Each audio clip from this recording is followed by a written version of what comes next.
Hello everyone, and welcome to a special festive episode of Tots Storytelling with me, Emily, and Dani the Storyteller.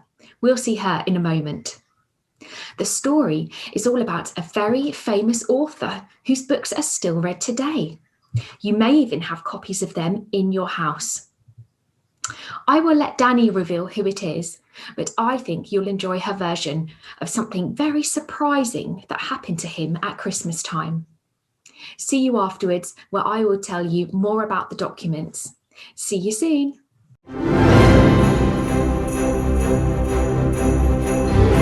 Hello everyone, my name is Dani the Storyteller, and I've got a story to tell you that's come right out of the National Archives. Now, I wanted to tell you a festive story, so I went hunting through the archives and found some great documents and images that are all to do with the great writer Charles Dickens. Now here he is, sitting at his writing desk, as I'm sure he did on many a time, and he was writing from 1837 till the late 1860s, so quite a long time ago. Now if you look closely, can you see he's not using a laptop, and he's not even using an ordinary pen? Can you see what he's writing with? Does anyone know what it is? That's it, it's a quill, a feather quill, a bit like this one, a shaped feather dipped in ink, used to write. Quite a fun way of writing, I would think. Now, Charles Dickens wrote many stories. Some of them you might have heard of. There was Oliver Twist.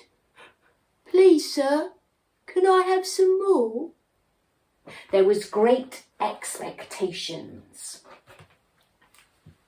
Ask no questions, and I'll tell you no lies. And A Christmas Carol, or Scrooge as some of you might know. Bear, humbug. And Charles Dickens wrote lots of other stories too, and they were great. Maybe some of these you've read or heard of or seen even as a DVD. But I wanted to tell you a festive story, not one of these, but a story about Charles Dickens himself. So that's what we're going to do. We're going to go back in time to 1870 to hear a story all about him. Now, to go back in time, we're going to spin our hands. And when we spin, it means we've become time travellers back to 1870. So get your spinning hands. We need to go backwards in time. And a bit more backwards in time.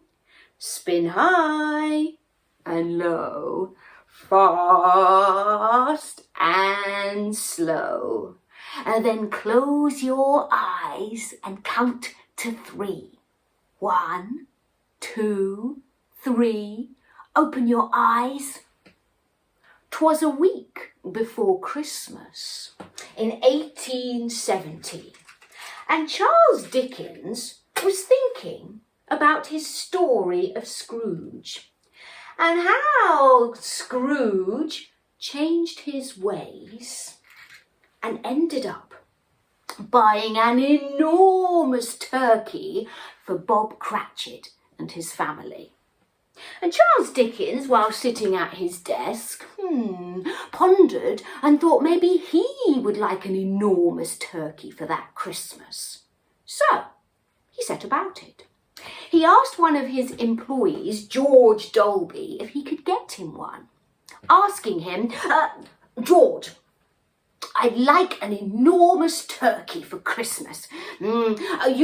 Like the one that Scrooge bought Bob Cratchit in A Christmas Carol. Even bigger than that if you can.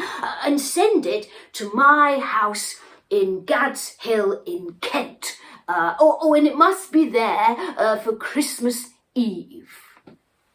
George Dolby got straight on it, determined to get the biggest turkey he could. He said no to the tiny turkeys. He said no to the medium-sized turkeys. He said no to the large turkeys until finally he found an enormous turkey weighing 31 pounds. Enormous! And he got it ready to send to Charles Dickens. Off it went one chilly day on the Great Western Railway. All aboard! Whoop! Doors closing. The doors slammed, slam, slam, slam, slam, slam, slam, slam, all the way down the carriage. And then slowly the train pulled out. Can you get your train arms? Slow to start with, as it heads out of London. Sometimes the train went this way, woo! Sometimes the train went that way, way! Sometimes forwards, whoa! Sometimes backwards, woo! But every time it went through a tunnel, woo!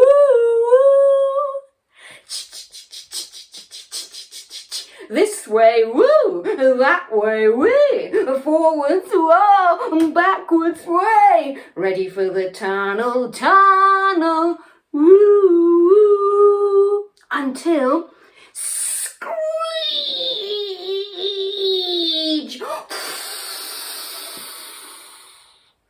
The train stopped suddenly at Hanwell in Middlesex. And why?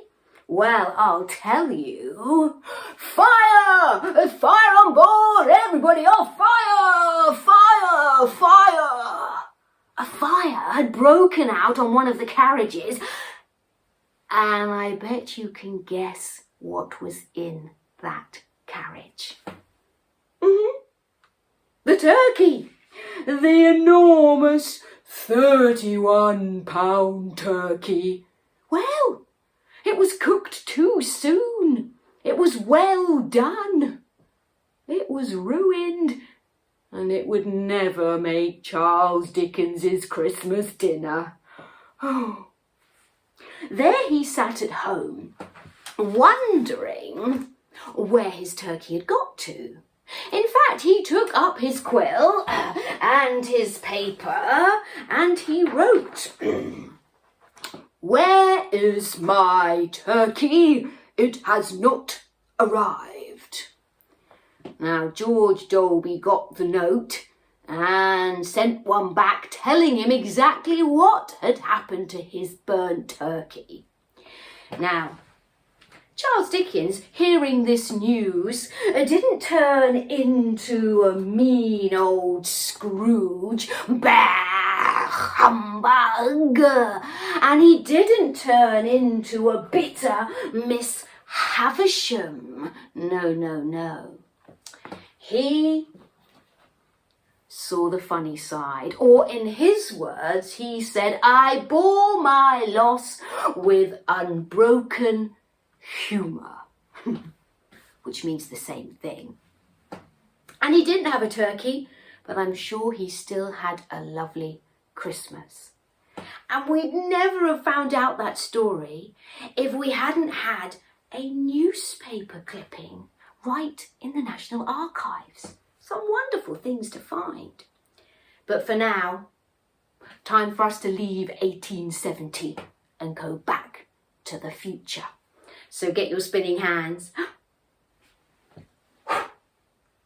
Spin forwards and forwards in time. Spin high and low and fast and slow. Then close your eyes and count to 3.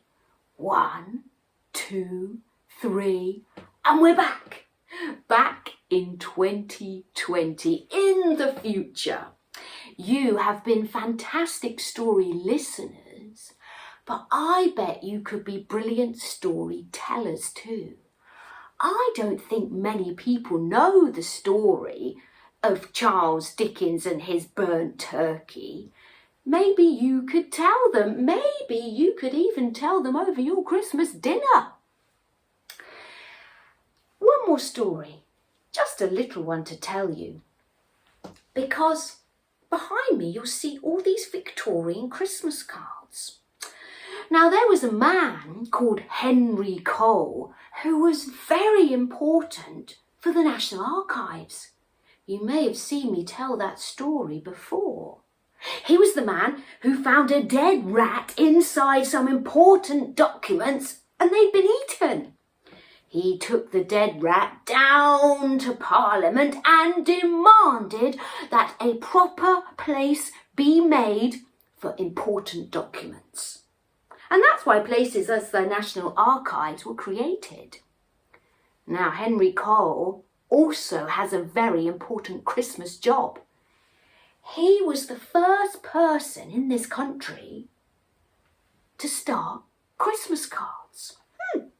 He commissioned, which means he asked for, the very first Christmas card to be made and sent. Imagine that. Another tale that's come from the National Archives. I've loved telling you these little tales today, and I hope you share the turkey story. You've been fantastic listeners, and I hope you can be good tellers too. For now though, well done to you. Thank you for coming to listen. Give yourselves a pat on your back and a shake of your hand, and thumbs up to you too. Bye-bye. Give me a wave. See you soon. Bye-bye.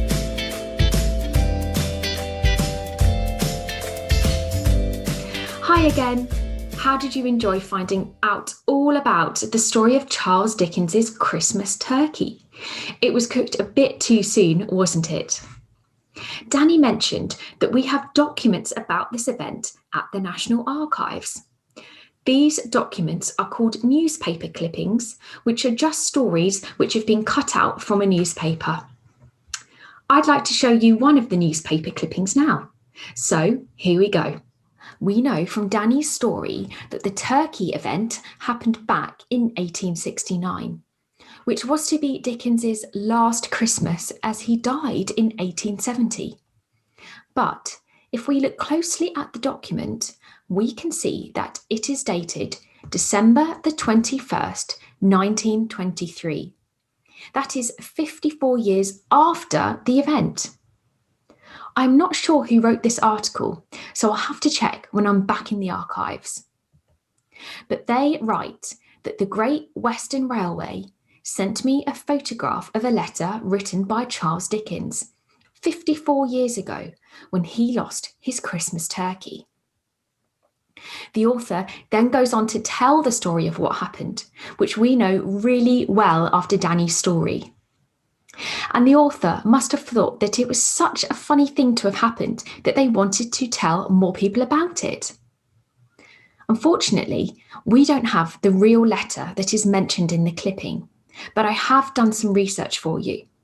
And the letter is a document at the National Railway Museum in York.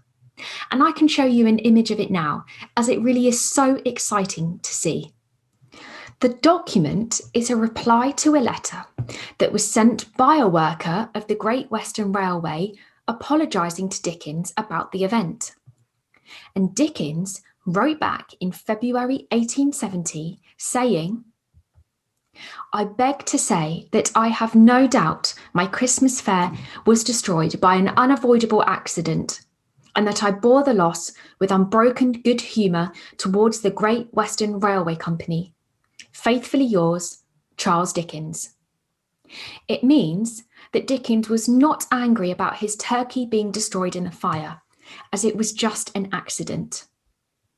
The envelope is also in the museum's collection too, which you can see at the bottom of your screen now.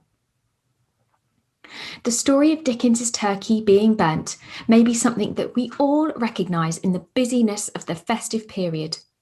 But what I like is that just a small newspaper clipping at the National Archives can reveal a funny tale about a very famous author.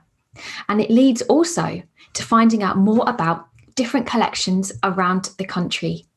So on that note, I wish you all a very happy Christmas and festivities, and see you tots soon. Goodbye.